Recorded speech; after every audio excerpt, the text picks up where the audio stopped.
Yeah, and my YouTube page. It should be on either of those. Really?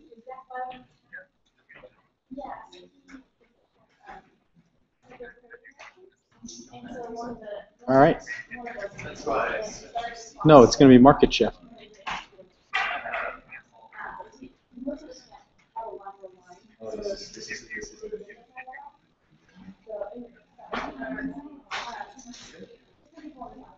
All right, let me talk to the folks here.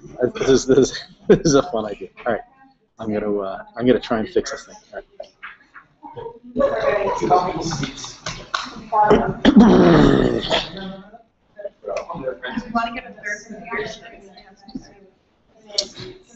Do you use Google Plus? Am I in your circles? Yes, but my computer is there. I don't know. Right. I mean, it's working, but the old link is dead.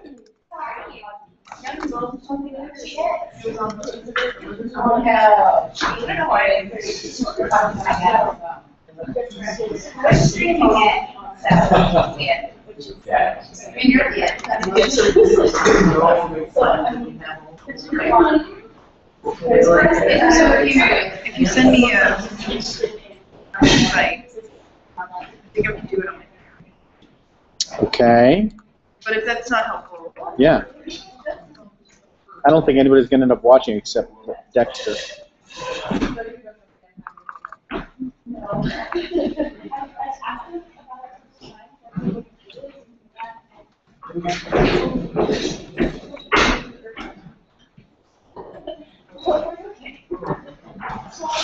Okay, it's live now.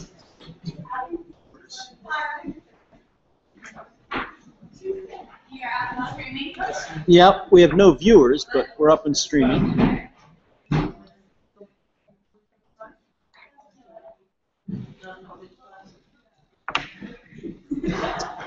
Hey! Yeah.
okay, good.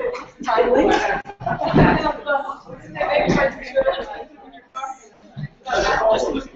No.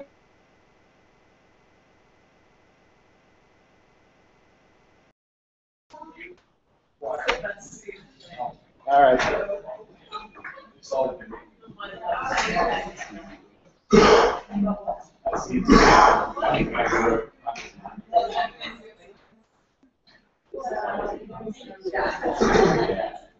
Interesting, but I love it. At least they're Looking at the VU meter. You there? What? I didn't even know your brother was here. weird. He's not.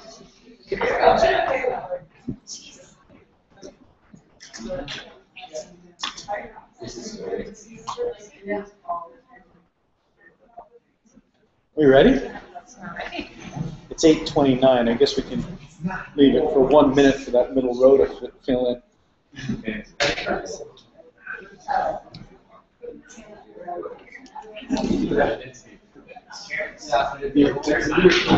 pretty sure he's in the Washington. I just came from there. He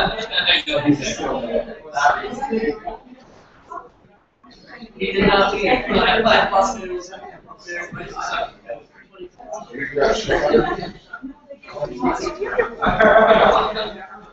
I almost always have my pointer.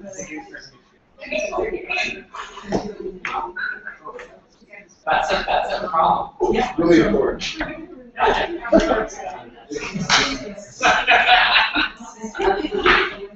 I just misspelled link so badly in a text that it decided to change it to Lubjanya.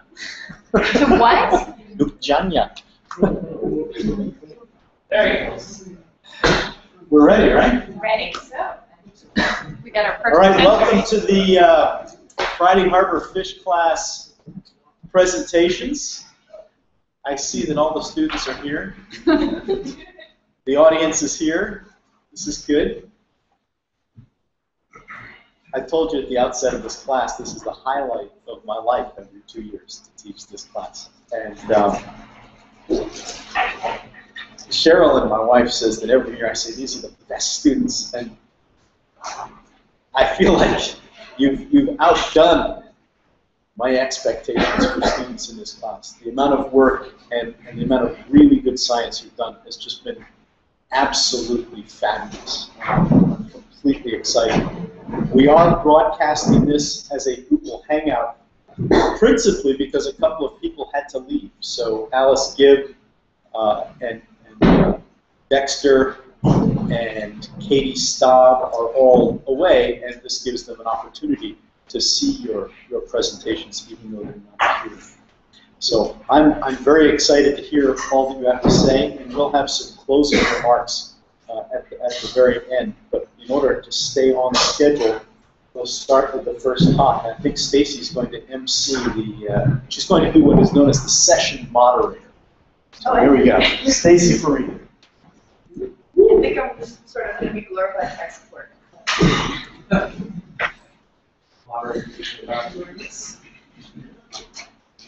So first we have, let's see, Matthias Briard. All right. And he is presenting on the morphology of Aconid scales. Thank you.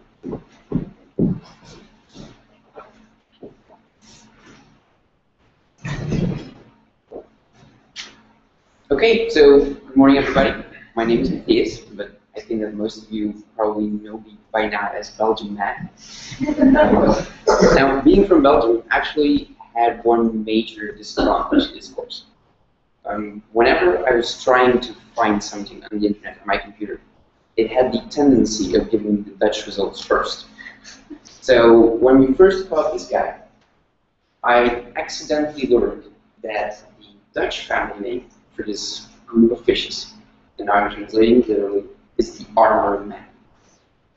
So that's basically how my interest in these species got spiked.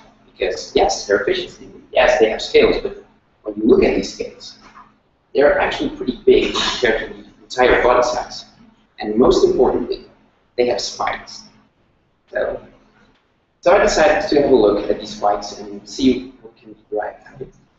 So in order to do that, I dissected a couple of these individuals. And I dissected out 4 regions of the body, as you can see it here. And in every region, I dissected out 4 scales. So you have 2 lateral scales, one above the lateral line, one below the lateral line, dorsal scale, and ventral scale. Now, each and every one of these scales were prepared, so I removed most of the tissue by hand and then put all these scales in a Pepsin bag and ultrasonication to actually get a very good image of these scales using microscopy. Now, as you can see here, you get sort of an idea how these scales look like through microscopy. But in order to get to the details, you had to do it another way. So therefore, I went for the scanning electron microscopy. So these scales were critically formed dry, were coated with gold, and then in the end, you get an image out of the SEM, which allows you to look at these scales in more detail. So when we do this, we get something like this. And to be quite honest, this was not what I was expecting. So I included a picture here to give you an idea of where we are in the body and which scale we're actually looking at. So we're looking at the dorsal scale at the very beginning of the body. And as you can see, there is a part of the scale that is overlapping with the next one. So this part of the scale, the one with the holes in, is the part you actually see. This part is the one that is covered by the next one. Now, when we look in more detail at these scales, and I suggest we start at the very edge of the scale, we can see all of these different concentric layers of the original scale. And then you have these trabeculae that are starting at the edge of the scales and are going upwards towards the spine. So, going upwards, these trabeculae started to interconnect. And by the time that we reach the actual top of the scale, we have this entire network of holes and bridges and interconnecting bone.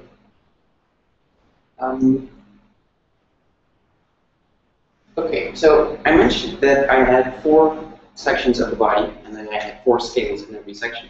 So I just thought I'd give you an overview of how these scales look like throughout the entire body. There are a couple of things you can derive out of this. I'm just going to highlight 2 of them. First of all, when you look at the position of the spine, you see that at the beginning of the body, so just for orientation, this is the head of the individual, this is the tail of the individual.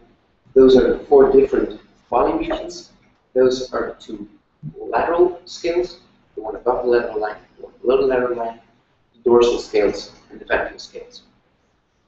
When you look at the position of the spine, you see it at the beginning of the body, anterior side. Spine is located somewhere halfway in the scale. And when you go to the end of the tail, the spine is actually shifting towards the end. So this probably has an influence on the flexibility of the body going through the entire body axis. The second thing I want to highlight is something that is a little bit harder to derive from the scales depicted up here, because the scale bar is long. But most of these scales are actually on the same dimensions. And if you look at these scales, you can actually tell that ones on the dorsal side are small, ones on the ventral side are the biggest ones. And the scales actually increase in size going from dorsal to ventral. So this as well might have an influence on the flexibility of the body. And being a bottom of the line species, I think it's quite interesting that you have more flexibility in your dorsal region than you have in the ventral. Okay, so I'm still interested in how these scales actually look like. So I was thinking, okay, let's cut one of these scales open to have a look how the spine looks like on the inside.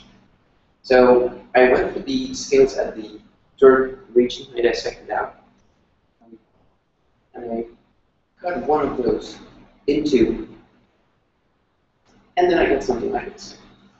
So you basically have bottom of the scale, you have the whole network of holes, and you can see that the top is more or less a solid structure. So when we zoom in from the tip, you can see all these holes. And when we zoom in further, you can see that there's indeed this entire network. However, this gives you one view. And I was thinking, okay, maybe it would be interesting to CT scan these scales. Have a look on how that works out and whether or not I will be able to see the entire network of holes and trabeculae running through the scale with CT scan.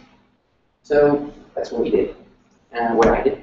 And CT scanning these scales also allows you to put the scales in their original orientation.